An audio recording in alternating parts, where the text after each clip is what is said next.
I sit in my house and someone sends me a script, and I read Peter Morgan's script for the deal and said, this is very, very interesting. And then I went, and the journalist said to me, this is what has been happening for the last 10 years. So really all I did was to respond to something and think this is very, very interesting. And it, you know, I guess it turned out that I was right. Then the producer came and said, would you be interested in a second film about Blair and about the events of the week of Diana's death and about the Queen, and with Helen playing the Queen? And I said, well, that sounds really interesting. You know, the first film had gone very well. There was no, you know, there was no reason to say, oh, I've done that. It was such an interesting idea.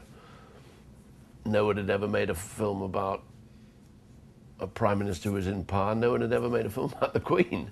You know, it had everything I liked, really. So I really reacted to two propositions. Had you asked me the day before, you know, I didn't want to make a film about Blair or about the Queen particularly, but afterwards, you just thought, what a good idea. So I didn't have the original idea. I never have the original idea. But when I read something, I respond to it. I just find good writing is more interesting to direct than bad writing for the most obvious reasons.